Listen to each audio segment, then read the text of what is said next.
Alors, pour cette deuxième vidéo, je me propose de partager avec vous la préface et l'introduction de ce merveilleux livre de Tom Hodgkinson, L'art d'être libre dans un monde absurde.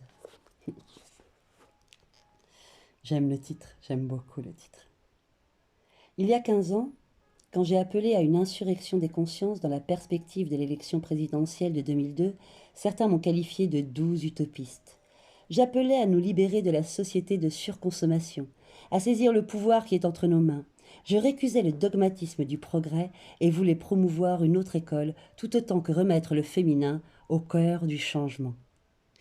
C'est Pierre Rabhi, comme je l'ai dit dans la première vidéo, qui signe cette préface. En fait, mes amis et moi pensions qu'il était urgent de remettre les pieds sur terre.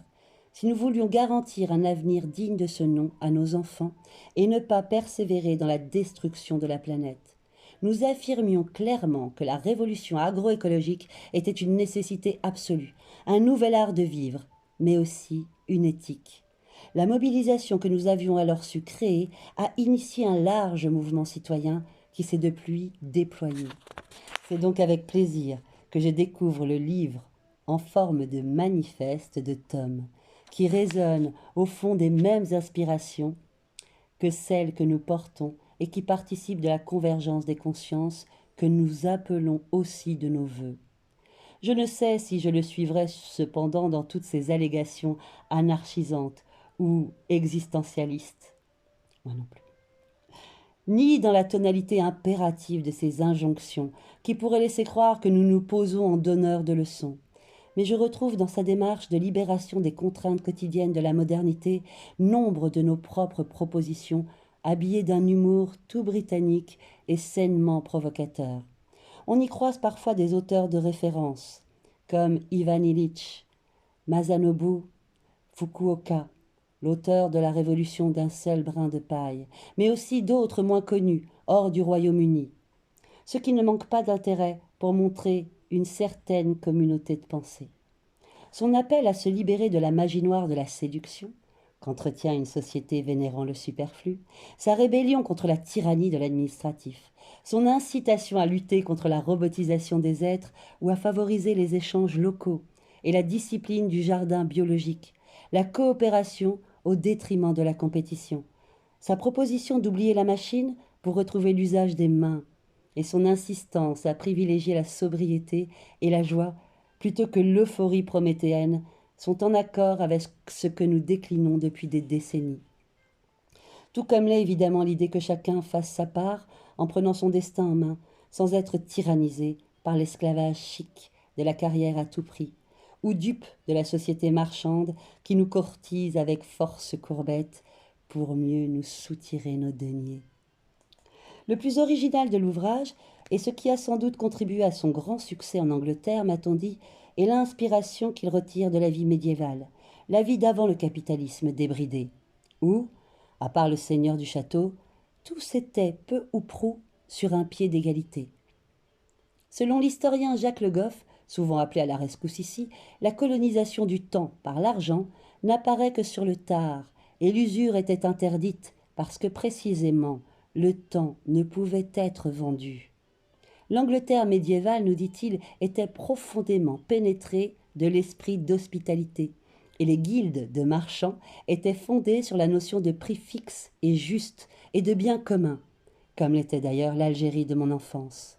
Enfin, je ne peux que me reconnaître dans son admonestation à fuir la grossièreté et la laideur qui envahissent le monde. Comme l'auteur de cet ouvrage, réjouissant à plus d'un titre, je crois que la liberté est un état d'esprit, et que ce choix, comme il le dit, c'est aujourd'hui, c'est ici, c'est maintenant.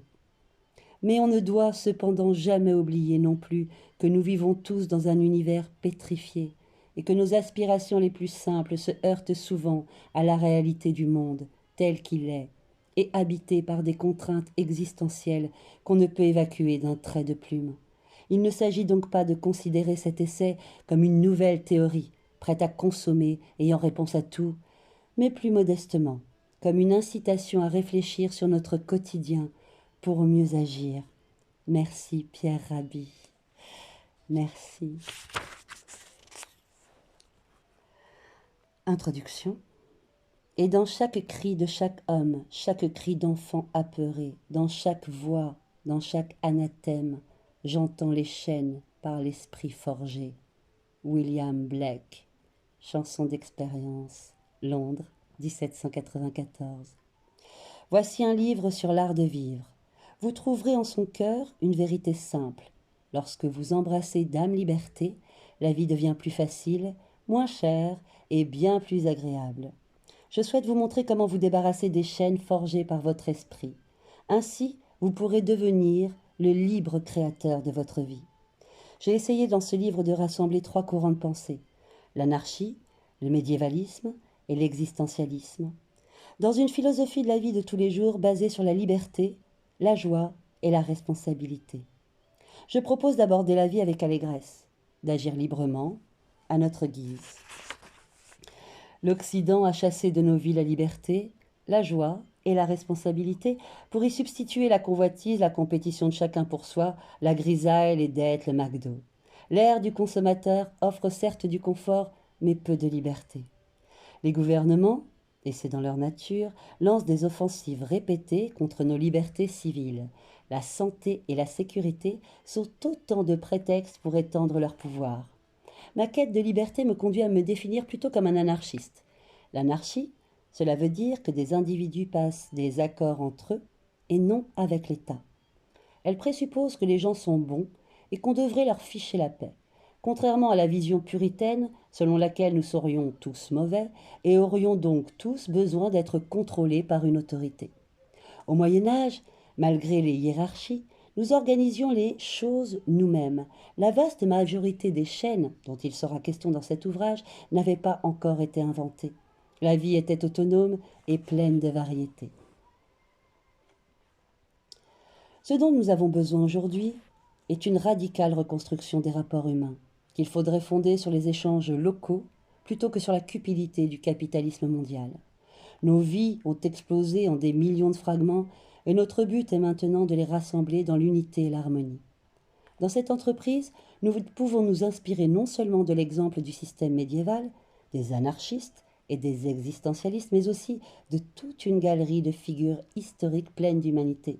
Nos témoins seront Aristote, saint François d'Assise, saint Thomas d'Aquin, les romantiques William Cobbett, John Stuart Mill, John Ruskin, William Morris, Oscar Wilde, les partisans du retour à la terre, Chesterton, Eric Gill et les distributistes Bertrand Russell, Orwell, les situationnistes, les hippies, les punks et les radicaux des années 60 comme John Seymour, Ivan Illich Schumacher. Tous participent de cette longue histoire de l'idée de coopération grâce à laquelle la vraie liberté est possible alors que la compétition la rend impossible. Comme nous le verrons, il existe une solide tradition rejetant la primauté de l'argent, de la propriété et du business. Nous devons cesser de compter sur les autres pour organiser notre existence et à l'inverse, avoir confiance en nous-mêmes. Nous sommes des esprits libres. Nous devons résister à l'ingérence d'autrui et ne pas nous mêler des affaires des autres.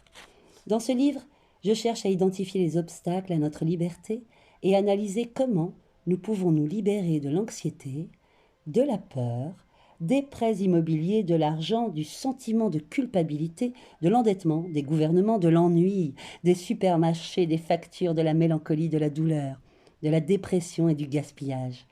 Nous avons délibérément donné à ces ennemis tout pouvoir sur nous.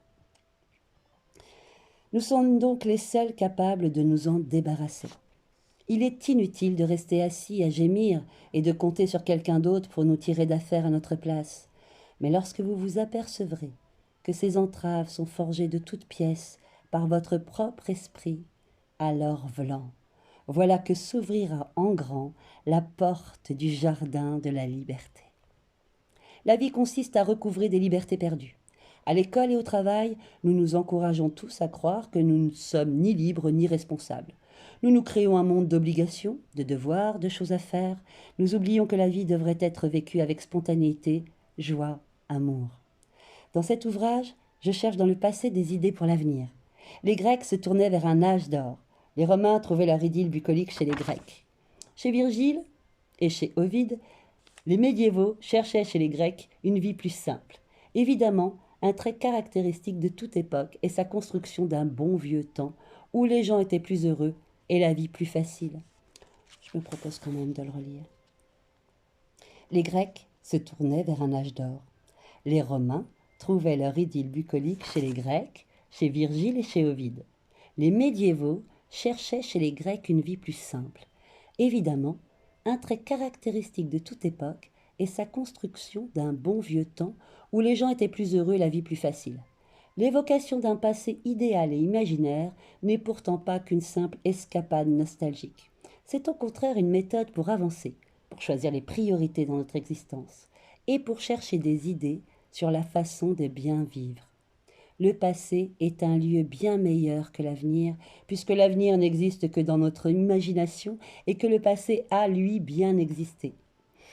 Le rêve d'une utopie technologique futuriste où les machines feront tout le travail est une absurdité.